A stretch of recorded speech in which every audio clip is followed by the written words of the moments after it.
Anong intro. Itong talo na ako sunod-sunod. Wala kayong awa, mga random kayo. Ngayon gaganti ako. Nag-show ng Iksha. Tayo magbaban. Ibaban natin ngayon yan. Papalit na nga ako ng IGN. Gumaganti yung mga random guys. Pag nakita yung pangalan ko, ayan, magne-nathan siya. Magne-nathan din tayo. Sana ako na lang i-switch. Ako, Kupra. Yawn. Ano ka na, S5?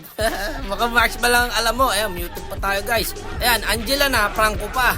Mga bobo! Matitindi talaga random. Magmamarks man kaya S5. Ayun, nag-Moskov. Diba, ang saya sa solo RG. Ang bibilis kausap ng mga random. Nangangamoy talo na naman. At syempre, bago natin atulan yan, baka naman maklik mo pa yung like, follow, yung share natin dyan mga idol. Let's go! At sa early, ako yung nag-god lane. Yung Moskov yung nag-XP. Ayan o, kilala pa tayo ng mga kalabang guys. So dito kinap na natin guys. Lilipat sana yung Moskov dito. Pero di niya alam, tatlo pala yun nandun. So iti-trade lang natin siya. Para hindi sayang yung pagkamatay niya. Ayun, diba? Trade lang. Siya ang pain dito eh. Ito, kaya ko to eh. 1v1 lang, basta wala tutulong eh. O ano, tara palag. Naku, nakacharge ako sa Aldos. Teka, back muna. Tuloy mo, pakita mo kung sino ka. Andito yung Franco. Kagat, patay ka ngayon.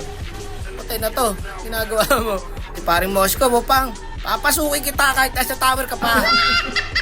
Gaga yung Karino pumasok dun. Matitindi talaga mga random. Wala talagang tower sa inyo. Ayun, patay. Gago! Ilang kasi kaya, ayan, lane lang, di ba? Dito nagtataka kung ba't mapalag yung Brody. Ayun pala, nandun pala yung Cupra. Kaya pala matapang. Ayun, nabigyan ako guys. Ayan, patay na naman yung Moskov natin. Naawa ako sa Moskov guys. Kinuha na natin ng hero. No? Kinuha na pa natin ng lane. So ayun, nabigyan din ako dito guys. Ano ba standing ng Moskov? 0-5 na guys. Sensya ka na idol, kung ikaw ang inabot, talagang bad trip ako sa mga random eh. Ilang game yung guys, kansiran talaga sa hero. Ngayon na ako makakabawi. Ayun, patay na naman. Kawawa yung Moskov, natapat pa sa kanya ano. Eto, palag dito. Sakit na ng Aldos. Ayun, nabuhay pa tayo guys. Ang galing ng Cupra. Nag-LJ. Siyata kami gar. Yun lang, ubos kami. Killing spree na yung Sun. Double kill pa. Kaya mo na, nandito na to eh. Diba? Tuloy na natin. Ang mahalaga, walang nagtatrastokan sa atin. Paano? Muted yata lahat. Yung Moskov, di lang makareklamo yun kasi muted. Isip ng Moskov, pasalamat ka, muted ako. Ayan, kita mo, taga-dep oh. Magde-dep na lang.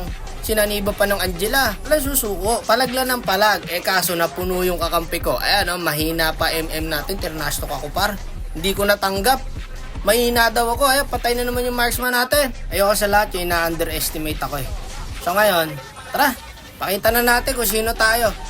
Ayan sige. Kaya pa natin yung konti dip lang. Ayan kita mo nagiging aggressive sila. Attempt na silang tapusin kasi akala nila kayang-kaya nila tayo. Ang hindi nila alam gar, no? Nagkaka-item na tayo. Sige, tamang dip lang. Wait lang. Tatapusin na nila. Pinipilit na oh. Pinipilit na nila par. Ngayon, tara mid tayo. Okay, mid tayo. Ito, may nakita ako. Patay na to. Sakit ko, naka-flicker pa. Wait lang. Patay sa akin niya. Ito pa. Hindi papalagyan gar. Nag-wintet na tayo. Masakit na yung Aldos eh. Pwede tayong manitin nun eh. Pero totoo no, napindot ko lang talaga. Kinabahan ako eh. Ito, tinulak na natin ha. Patay, taramid tayo. Yan ang sinasabi ko. Huwag kayo basta-basta susuko. Ano tayo matatalo? 2 marksman. 2 roam. Diba? Hindi tayo kaya na itong mga tugar. Naka-new meta tayo. Alam nyo kasi yung drafting namin, pinagbabawal na technique to. Walang sino man ang makakagawa na ito. Kami lang mga solo RG. 8 game effect ang tawag doon. Diba? Nabigla yung mga kalaba. Akala nila kaya na nila eh. Ngayon, sa late game, hirap sila. Yan ang sinasabi ko sa inyo. Magso-solo RG kayo para marami kayo natututunan. Kita mo yung Moskov, 0-8, pero panalo. Diba? Tawag ngayon sa strategy na to is late game effect.